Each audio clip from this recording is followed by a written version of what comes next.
Bugünkü dersimizde temel editleme araçlarından bahsedeceğiz. Tuğrul, en son dersimizde neler öğrenmiştik? Kısa bir özet geçebilir misin? Evet, en son proje oluşturmayı ve bu projenin üzerine çalışacağımız dosyaları ekleyip aslında kesip biçmeyi, en sonunda da bu videoyu hazır hale getirip dışa aktarmayı, yani videoyu herhangi bir platforma yüklenebilecek konuma getirmeyi öğrenmiştik. Evet. Aslında çok hızlı geçmiştik son Tabii dersimizi. yüzeysel olarak öğrendik. Çok hızlı bir şekilde video nasıl oluşturulur? Onu görmek için yaptık bunu. Bugün biraz daha detaya ineceğiz. Temel editleme araçlarından bahsedeceğim. Tek tek inceleyeceğiz. Hemen başlayalım. Şimdi en son dersimizde I ve O tuşlarıyla seçim yapmayı öğrenmiştik. Herhangi bir ham videolarımızdan bir klibimizi seçiyoruz. I ve O tuşlarıyla istediğimiz alanı seçmiş oluyoruz. Bu seçimi yalnız nasıl kaldırabileceğimiz hakkında konuşmadık. Diyelim ki bu seçimi beğenmedim. Hani en basitinden yeniden seçim yaparım. Başlangıç noktasını getiririm. Faremi i'ye tıklarım. Başlangıç noktası değişmiş olur. Son noktamı da faremi tekrar son noktama getirerek O'ya tıklarım. Son noktam da değişmiş olur. Dolayısıyla bu seçimi değiştirmiş olurum. Daha önceden fareyle de değiştirebileceğimizi görmüştük. Yalnız bu seçimi komple kaldırmak istersem ne yapıyorum? Opsiyon X tuşuna basıyorum.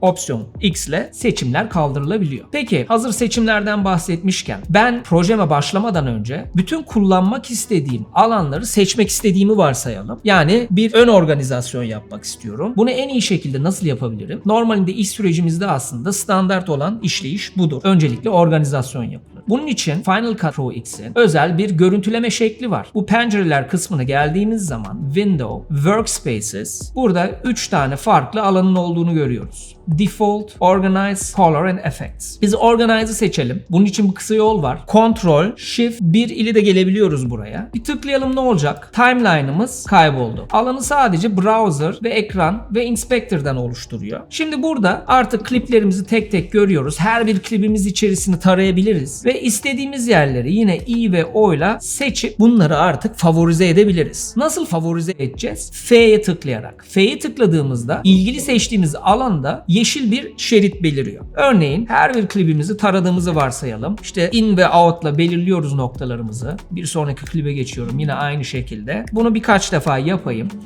Diyelim 4 tane klibimiz içerisinde belli alanları favorize ettim. Ne işe yarayacak bu? Daha sonra bu akıllı koleksiyonlarımız içerisindeki filtrelemelerden sadece favorize ettiklerimizi göster dediğimiz zaman seçmiş olduğumuz alanları görüyoruz sadece. Geri geliyorum. Aynı klip içerisinde belki 2 aralığı ben favorize etmek istiyorum. Bu mümkün mü? Deneyelim. I ve O ile ilk seçimimi yaptım. F'ye bastım. Favorize ettim. Daha sonra tekrar I ve O ile seçim yaptım. F'ye bastım. 2 alanı favorize ettim. Diyelim diğer kliplerdeki favorizeleri kaldırmak istiyorum. Onları seçebilirim. Command'a basılı tutarak, bak favorize ettiğim alan aklımda kalmış. Command'a basılı tutarak bunları tıklıyorum. Şimdi favorize işaretini kaldırmak için U tuşunu kullanıyorum. U'ya basınca yeşil şeritler kalkacak mı bakalım. Evet, hepsi kalktı. Sadece şu 102 ile biten klibimizdeki 2 yeşil şerit kaldı. Bunu favorizeler filtrelememizde nasıl gösterecek? Tıklayalım. Sanki 2 ayrı klipmiş gibi gösteriyor. Aslında 102 nolu tek bir klip bu ama 2 parçaya bölmüş. Daha sonra bunları tek tek kullanabiliriz. Geri geliyor. Diyelim ki bir sürü işlem yaptım ama daha sonra bu işlemlerimi beğenmediğimi fark ettim. Hepsini aynı anda kaldırmak istiyorum. Command A'ya tıklayarak hepsini seçebiliyorum. Bak, hepsini seçmemişim aslında.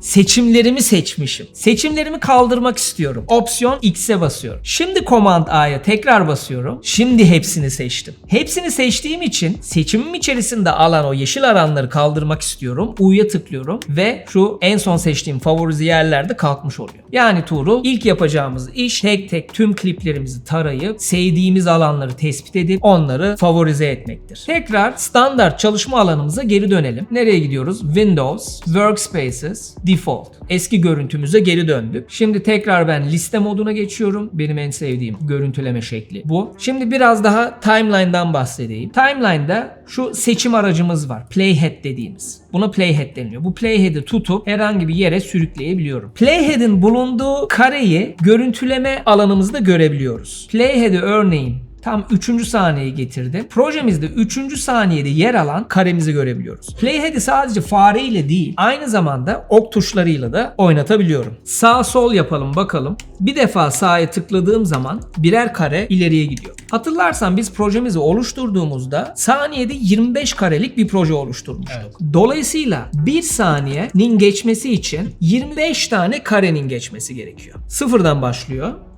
24 kare içerisinde 1 saniye geçiyor. 25. karede bak 5. saniyeye geldik. Playhead'imizi sağ ve sol tuşlarımızla oynatabiliyoruz. Bu projemiz içerisinde an itibariyle 3 tane klip var. Kliplerin en başlangıç noktalarına gelmek istiyorsam yukarı ve aşağı tuşunu kullanabilirim. Yukarı tuşunu tıklıyorum şimdi. Ne oluyor bakalım. Bu ikinci klibimizin ilk karesine geliyor. İlk karesi olduğunu nasıl anlıyoruz? Playhead'in bulunduğu yerde Viewer'ımız o ilgili kareyi gösteriyor. İkinci klibimiz tam 2. saniye ve 9. karede başlıyormuş. İkinci klibimizin başlangıcını şu L'ye benzeyen işaretten görebiliyoruz. Diyelim ki bir sonraki klibime geçmek istiyorum. Aşağıya tuşa tıklıyorum. Bir sonraki 3. klibimizin ilk karesine gelmiş oldu. Yine şuradaki L işaretinden anlıyorsun. Diyelim ki 3. klibimizin ilk karesine geldim. Yine sağ sol tuşlarımdan sola bir defa tıklayarak yani 5. saniye ve 8. kareye gelmek istiyorsam ikinci klibin son karesi olduğunu görüyorum. Nasıl anlıyorum? Görüntüleme yerimizde ters L'ye benzeyen bu işaretten. Diyelim ki timeline'ımız içerisinde en baş noktaya gelmek istiyorum. Bunun kısa yolu nedir? Home tuşu. Home tuşuma bastığımda playhead'imiz ilk karemize geliyor. Projemizin ilk karesi olduğunu şu şeritten anlıyoruz. Peki son karesine gelmek istersem end tuşuna basıyoruz. Projemizin son karesi olduğunu da şu işaretten anlıyoruz. Görüntüleme yerimizin şu işaretinden anlıyoruz. Peki diyelim ki proje içerisinde ileri geri gitmek istiyorum. Hızlandırarak bunu oynatmak istiyorum. Bu mümkün mü? J, K ve L tuşlarıyla bunu yapabiliyoruz. L tuşuyla ileri oynatabiliyorum. K tuşuyla durdurabiliyorum. J tuşuyla geri oynatabiliyorum. K tuşunu da kullanabilirsin. Space tuşunu da kullanabilirsin. Space'i tıkladığımız zaman da oynatıyor ve durduruyor. Peki baştan oynatmak istersen Option, Shift, E tuşuna basıyoruz. Option, Shift, E'ye bastığımızda baştan oynatıyor. Space ile durdurabiliyorsun. Option Shift E ile baştan başlatabiliyorsun. Space ile tekrar durdurabiliyorsun. Space ile erkenden durdurdum. Playhead'imiz daha önceki bulunduğu yere gitti bak. Option Shift E'ye bastım. Space ile durdurdum. Durdurduğum yerde durmuyor Playhead. Playhead'i değiştirmek istersen ya ok tuşlarıyla değiştirebilirsin yerini ya da J ile onun sola doğru gitmesini, geriye gitmesini sağlarsın. K ile durdurursun. Bulunduğu yer artık 8. kare. Hangi karede bulunduğunu da şuradan görebiliyorsun. Faremi tıklamadan projemin üzerinde gezdiğim zaman geçici olarak o alanı gösteriyor. Faremiz diyelim ki 4. saniyede şu anda. Aslında Playhead'imiz daha başta ama faremiz 4. saniyede duruyor. Ben hiçbir şey tıklamadım şu anda. Tıklarsam Playhead'imiz buraya geliyor. 4. saniyeye getiriyorum şu anda. Ve L ile oynatma tuşuna basıyorum. 4. saniyeden itibaren başlatıyor. K ile durduruyorum. Bu sefer Playhead'im burada durmuş oluyor. Evet, kısaca özetleyecek olursak Home ile başa geliyoruz. End ile sona geliyoruz. Option Shift ile baştan oynatıyoruz. K ile durdurabiliyoruz. J ile geri gidebiliyoruz. Space ile de durdurabiliyoruz. L ile oynatabiliyoruz. J'ye 2 defa basarsam geriye doğru hızlı oynatıyor. L'ye 2 defa basarsam ileriye doğru hızlı oynatıyor. Kliplerimiz arasında hızlı geçiş yapmak istiyorsak üst veya alt tuşlarını kullanıyorum. Kare kare ilerlemek istiyorsak sağ veya sol tuşlarımı kullanıyorum. Diyelim ki ilk klibimizi işaretledik. Üzerine tıkladım. Yalnız bir sonraki klibin işaretli olmasını istiyorum. Command'ı basılı tutarak aşağı yön tuşuna basarsak aşağıdakini seçiyor. Sağ yön tuşuna basarsak sağındakini seçiyor. Yani bu şekilde de seçimlerimi ilerletebiliyorum. Aşağı, yukarı, sol, sağ bu şekilde hızlı seçimler yapıp istersek silebiliriz. Kesimlerden bahsedelim biraz. Diyelim ki bu klibimizi kesmek istiyorum. Daha önceden birazcık değinmiştik zaten. Fareme bakalım. Farenin modları da çok önemli burada. Farem seçim modunda olması lazım. Farem seçim modunda olduğunu nasıl anlıyorum? Normal fare şekli. Seçim modunda değil de örneğin büyüteç modunda olsaydı nasıl görünecekti? Z'ye tıklayalım. Şu anda büyüteç modunda. Büyüteç modundayken ben burayı alıp tutup çekemiyorum bak. Mutlaka seçim modunda olmam lazım. Seçim moduna nasıl geri gelebiliriz? A tuşuyla. Unutursak şu farenin değişik modlarını ve kısa yollarını burada görebiliriz. A tuşunu çok sık kullanıyoruz. A modundayken bu klibimin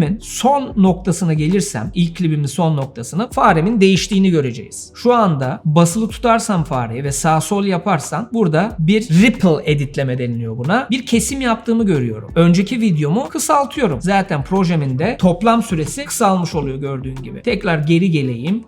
Bak tam şuraya oturtturdum sonunu. Eski haline getirmiş oldum. Bu bir kesme yöntemi. Başka nasıl kesebilirim? Blade yani bıçak modu var. Kısaca B ile bu moda geçiş yapabiliyoruz. Eğer unutursak buradan da seçebiliyoruz fare ile. Kısa yolu B. A ve B arasında çok geçiş yapacağız. A, B. B'ye tıklarsam bıçağımız oluyor. Makas görülüyor burada. Eski versiyonlarda aslında çok daha güzel bir sembolü vardı. Bir jilet işareti görebiliyorduk. Diyelim ki şuraya bir kesik atmak istiyorum. Tıklıyorum üstüne. Şu anda ilk klibimizi ikiye böldü. A ile seçim moduna geri geliyorum. İkinci parçasına tıklıyorum. İkinci parçası seçili ve delete tuşuyla siliyorum. Bu şekilde de kesim yapabiliriz. B ile jilet moduna geliyorum. Bıçak moduna geliyorum.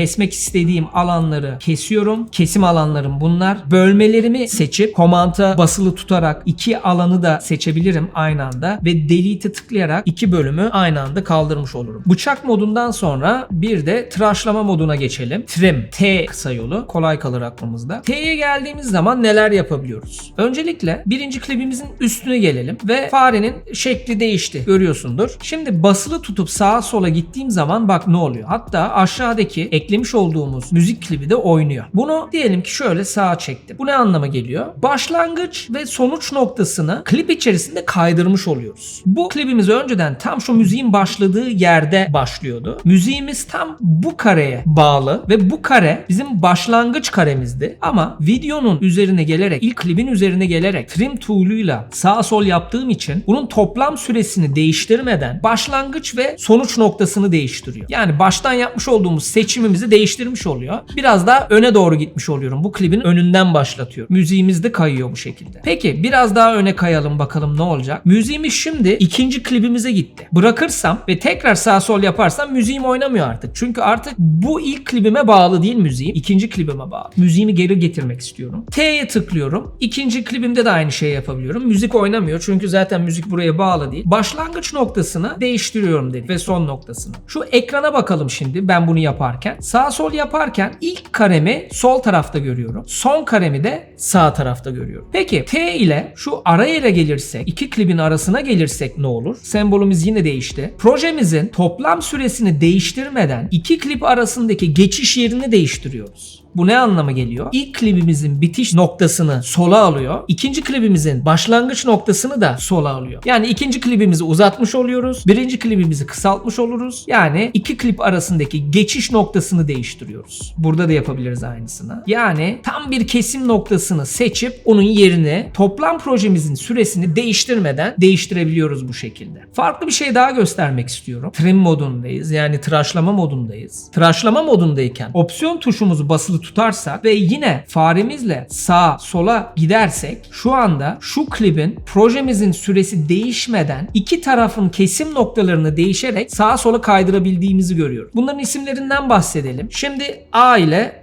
seleksiyon moduma geri geliyorum. Kesim noktalarımı gelirsem şu anda bak sola doğru seçim gözüküyor. Sarı işaret. Buna Ripple Edit deniliyor. Sadece ilk klibin son noktasını, son karesini değiştiriyorum. Ve toplam proje süremiz değişiyor. Peki şu anda bak sağa bakıyor. Biraz daha sağa doğru geldiğim zaman ve tıkladığım zaman ikinci klibimin başlangıç noktasını seçiyor. İkinci klibimin başlangıç noktasını daraltıyorum şu anda. İkinci klibimin son karesini değiştirebiliyorum. Üçüncü klibimin başlangıç karesini değiştirebiliyorum. Buna Ripple Edit deniliyor. T ile tıraşlama moduna geldiğim zaman aradaki kesim noktalarını kaydırabiliyorum. Trim veya herhangi bir klibin üzerinde sağa sola ilerliyorsam buna Slip Edit deniliyor. Trim modundayken opsiyona basılı tutarak yapmış olduğum bu harekete de Slide Edit deniliyor. Projemizin toplam süresi değişmeden yapabileceğimiz editleme türleri bunlar. Tıraşlama modumuzu da gördükten sonra pozisyon modumuza geçelim. Pozisyon moduna buraya tıklayarak geçebiliriz ya da kısa yolumuzu kullanabiliriz. P tuşuna tıkladığımız zaman faremizin değiştiğini görüyoruz ve bu moddayken kesim noktasına geldiğimizde yine bak faremiz değişiyor. Diyelim ki şu ikinci klibi seçmiş olalım. Sağa doğru bakıyor bak sarı gösterge. Sağa doğru bunu kaydırdığım zaman araya siyah bir klip atıyor.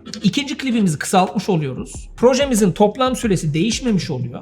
Pozisyonu da değişmemiş oluyor. Yani şu aralığı istediğim pozisyona getirebiliyorum. Bu yüzden zaten bunun ismi pozisyon modu. Herhangi bir klibimi seçerek başka bir yere aktardığım zaman o pozisyonu alıyor ve tekrar değiştirdiğim zaman yerine o pozisyonumda siyah bir ekran bırakıyor. Yani aslında 3. klibimin arasına bir boşluk bırakmış oluyor. Command Z ile geri alıyorum bunu. Bunu bozmak istemiyorum. Tekrar Command Z yapıyorum ve eski halini geri getiriyorum. Pozisyonun da mantığını anlamış olduk. Pozisyon modumuzu da gördükten sonra biraz daha şu sembollerden bahsedelim. bahsedelim. Kliplerimizi aşağı indirirken şu ana kadar sadece E tuşunu kullanmıştık. E tuşu ile seçmiş olduğumuz klibi komple veya sadece belirlemiş olduğumuz aralığını projemizin en sonuna atıyorduk. Yalnız bazı durumlarda projemizin en sonuna değil de ortasına atmak isteyebiliriz. Bunun için de değişik ekleme modları var. Insert modundan bahsedelim. Insert modunun kısa yolu W'dur. Veya şuradaki butona da tıklayabiliriz. Seçelim yine şu herhangi bir klibimiz içerisinden 110 nolu klibimizin bir başlangıç ve son noktalarını belirleyelim I ve O tuşlarıyla. Bu alanı şimdi playhead'imin bulunduğu tam şu araya yerleştirmek istiyorum. Nasıl yerleştiriyor? Dikkat edelim. W tuşuna tıkladığım zaman iki klibimin tam arasına, playhead'im tam iki klibimin arasında bulunduğu için yukarıdaki seçime yerleştirmiş oldum. Geri alıyorum Command Z ile. Diyelim ki playhead'im bir klibin tam ortasında. İkinci klibimin, projemdeki ikinci klibimin tam ortasında. Yine W'ya tıklıyorum, ne olacak? Bu klibin ortasına ikinci klibimi ikiye bölmüş oluyor. Command Z ile geri alıyorum. Dolayısıyla insert modu playhead'in bulunduğu yere indir anlamına geliyor. Ve playhead'imin bulunduğu yerde bir klip bulunuyor ise bunu ikiye bölüyor. Başka nasıl indirebiliriz? Q ile indirebiliyoruz. Şimdi öncelikle timeline'ımızdaki şu ana yerimize primary storyline deniliyor. Ya da A-roll. Bir de B-roll var.